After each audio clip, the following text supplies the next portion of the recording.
We are basically decision makers, and most of the decisions we make, we're not even aware of, but they may change in a dramatic way the trajectory of our lives. And I really want to put a lot of emphasis on this presentation on making wiser, better decisions. So it's really shocking for most people to learn that you make about 35,000 decisions a day. That's 35,000 every day. You make about 245,000 per week and about 12 million decisions a year.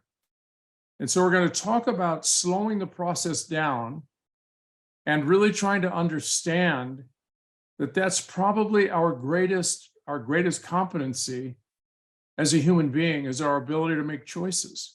It's what separates us from all of the species in the animal kingdom.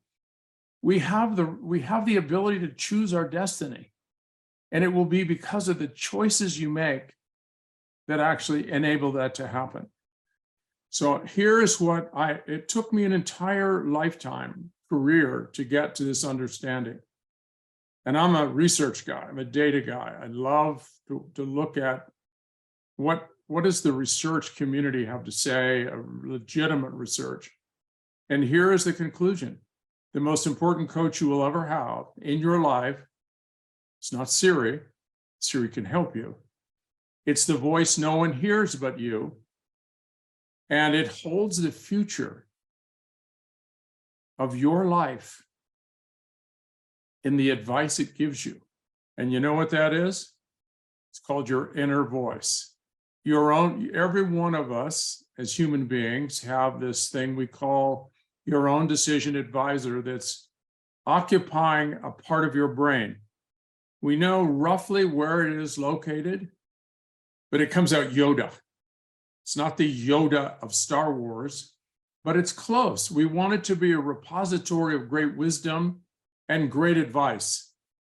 But ultimately, every decision you make is made in this space, either deliberately, consciously, or unconsciously. And what we want to do in this presentation is highlight Yoda.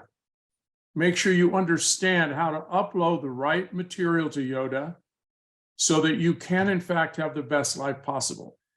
So the first step here is I want you to begin to become aware of the tone and the content of the voice that you have in your head. And you may not even be that aware that it's there. But I want you to tune into it. And I want you to answer the question, what kind of coach are you to yourself? What kind of advice is your Yoda giving you? And do you listen to it? I want you to really turn up the volume. Would you want this voice really to be the voice that is in someone you deeply cared about, that was going to run their life? How do you speak to yourself? Would you ever speak to anyone else the way you speak to yourself, particularly if you cared about them? And what is shocking is so often people go, I can't believe, where is this coming from? It was learned. And it was learned when you were developing as a young person over many years. And you are not responsible for that, but you are now, as you'll see.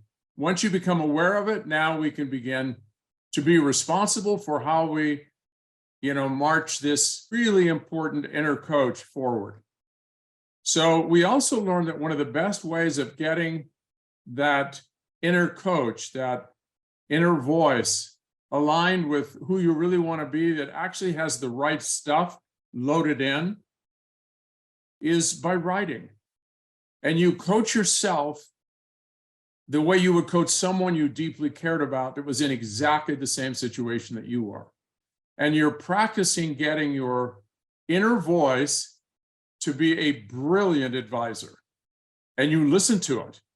So you train your brain. You're reshaping how your brain is actually operating through the power of this inner voice.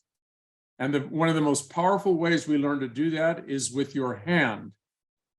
You're moving the hand by printing or writing actually has a direct connection to what is called the prefrontal cortex or executive function. And it becomes it's like you're rewiring. If you do it over and over again, you actually start wiring up a different message, more control over your emotions, more precision in your thinking.